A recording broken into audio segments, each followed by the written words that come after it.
Today I'm going to talk about hunting mature whitetail bucks in southeast Ohio. For those of you who have been following along, you probably know by now my brother Josh and I own 150 acres in southeast Ohio, and we've been hunting whitetail deer here since about, I guess it was September 2014 when he purchased the first 70 acres. I've hunted deer in Ohio all my life. Most of you are probably aware that Ohio produces some pretty big bucks, so pretty well known for bucks.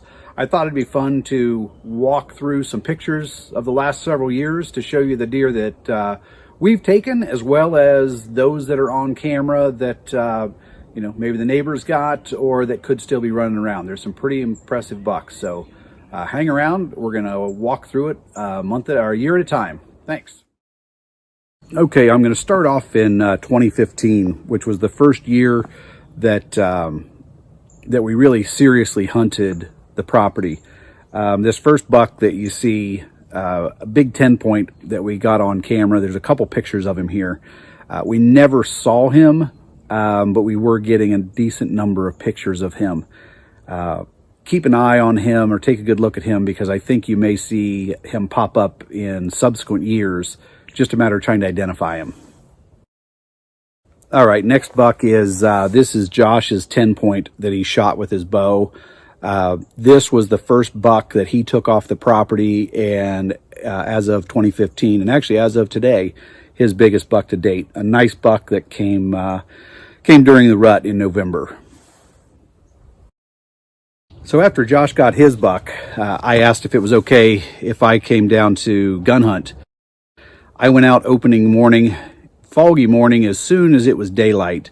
I hit my grunt tube. I could see decent. I hit the grunt tube, and this guy came busting down out of a thicket. He came in looking for a fight and was running at me. I had the gun on him, waited on him to get to about 30 yards, and dropped him there. This was my biggest buck to date, and you know, probably the easiest hunt I had as you know, he came in, like I said, looking for a fight right after daylight. Most impressive thing about him was just his mass. I mean, he doesn't have what I would call, you know, it's not a beautiful symmetrical rack, but man, this was one heavy deer.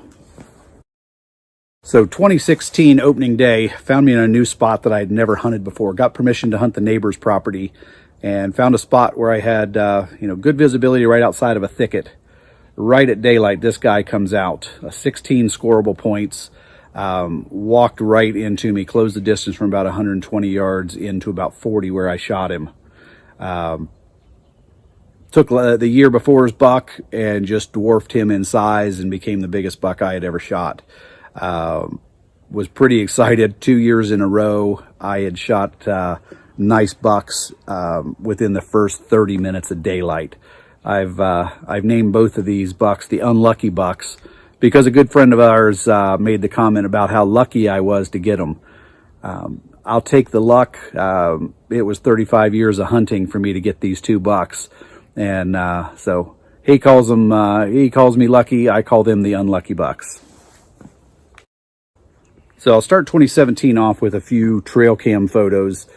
First one is a buck in velvet. Key thing here that I wanted to point out was that left short brow tine. That's a characteristic I see in a lot of our bucks, and appeared in this buck. This buck was one that I caught a picture of him crossing the field. First time I had ever seen him, but a big buck. And I kind of wonder if he's not that buck I showed you earlier, the big 10-point.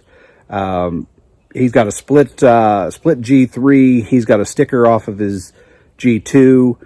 Very distinct buck that I was getting on camera, never saw in daylight, and this was the last picture I got of him in October 2017.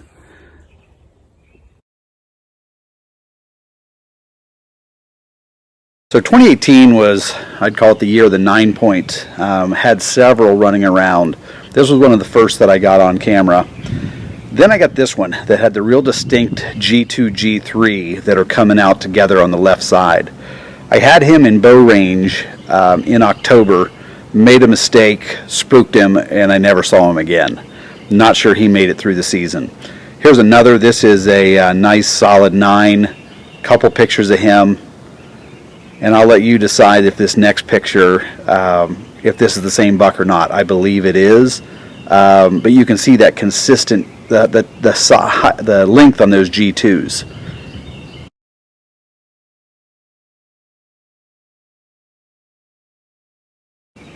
So 2019 started off promising. We were getting a lot of pictures of bucks in the clover field, including this big 10.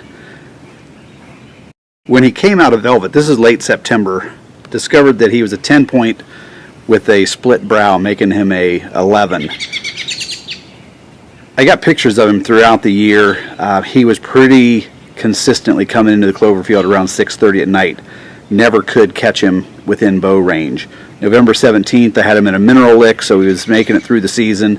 My last picture was December 4th, which is during Ohio's gun season. This was the last picture I got of him. I'm not sure if he made it or not, but certainly hoping so.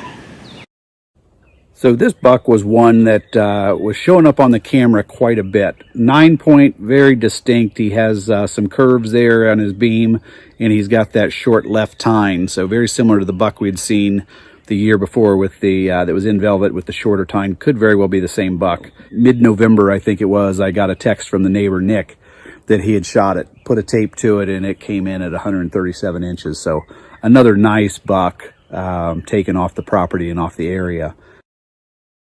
So this next buck was I threw him in here just because he's a real nice looking 8 point with double split brow tines.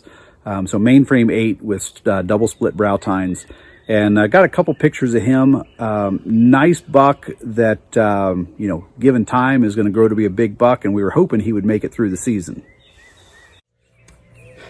So I showed you the picture of the mainframe 8 with the split brow tines. Title of the video is Hunting Mature Whitetail Bucks. He's obviously not a mature buck in that picture. Good news is we found his sheds. My niece and her friend were out riding on the back on the Oasis, and they came across this matching set that comes from him. Found one up in our apple orchard, the other in the clover field. So good news, he's out there using the habitat that we're creating for him, and good news, he made it through the season. So next year we should add some inches to this guy.